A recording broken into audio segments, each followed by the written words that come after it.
Alright, muli naman po tayo nagbabalik mga ka-action, mga ka-camping, no? Welcome naman sa ating panibagong video. So yung nakikita nyo po, again and again, Team Trillanes po rin pa rin yan. Pangalawang gabi nila ng Proclamation Rally. Okay? O, nakikita nyo po sa screen kung gaano karami pa rin ang tao. Kasi kagabi, ganun din ang tao. Nandun nga kagabi si Senadora Riza Hontiveros para i-endorso si Mayor Trillanes dyan sa Caloocan at ang ating mga pambato sa national na sila Kiko Bam. Okay? So dito, nandito rin pala sila ang mga representative ni Bam Aquino na magsasalita at representative ni Kiko Pangilinan na magsasalita. Siguro yun yung kapatid niya. Tapos kasi si Kiko Pangilinan nakita ko po nakalive kanina nasa Daraga kasi motorcade sa Daraga. Okay? So ito po, titingnan ho natin itong sitwasyon ho ng pangalawang gabi na rally ng Team Trillanes ho mga ka-action.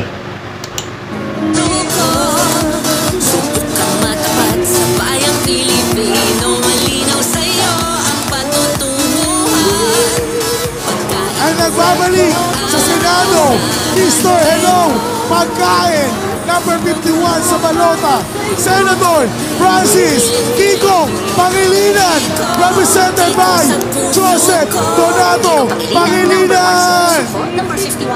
Oh, kapatid niya siguro to mga ka-action.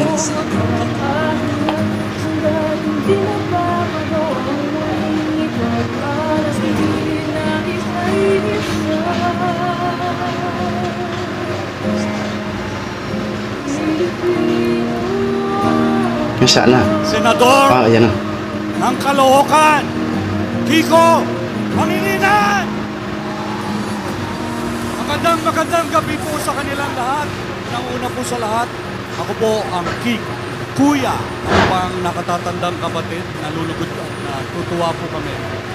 Pangalan ko po Joseph, at kalimutan nyo na yon, Kiko na lang ang pagtandaan natin. Mayor, ang susunod na mayor, at dating Senador Sonny Trillanes, ang mga representative po ni Senator Bam Aquino, kaibigan po namin si Jackie, Senator Mark Gamboa, dito po maraming po salamat. Lahat po ng konsehal, kandidato para sa konsehal. Ulitin ko, ikinararangal ko pong maimbita rito bilang kinatawan ng ating nakababatang kapatid. Kahit mukha po ako mas bata. Joke lang po. Ang chismis, guwapo daw po si Senator Kiko Pangilinan. Siyempre naman, manang diwa. Kamukha po kasi niya yung kanyang pamangkin. Nakasan nga doon, Donnie Pangilinan. Yan po yung anak ni Anthony, kapatid ko.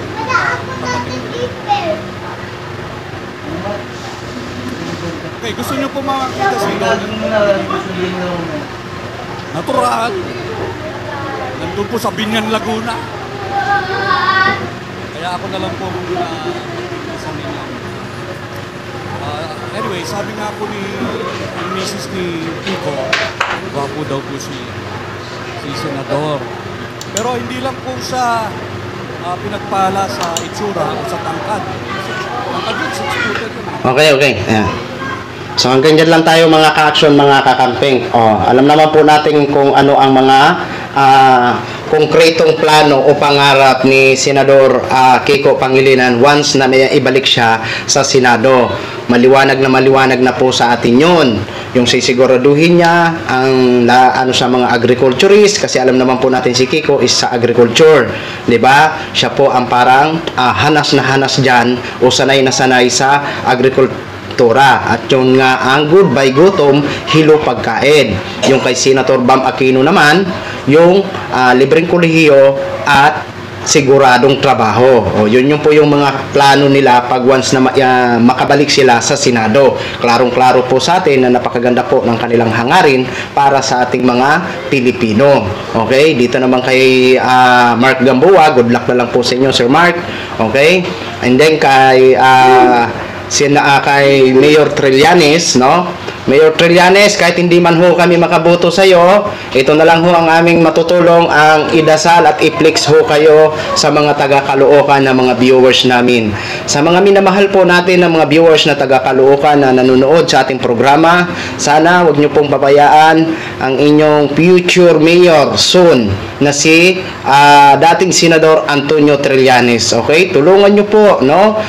Subukan niyo po kasi alam naman po natin na matapang po 'yan si dating Senador Antonio Trillanes pagdating sa katotohanan. Okay? So yun lang po, no? Ang i-advise ko sa inyo ng mga kakamping namin diyan, sana tulungan niyo po, mag-volunteer kayo para kausapin ang mga kapitbahay nyo.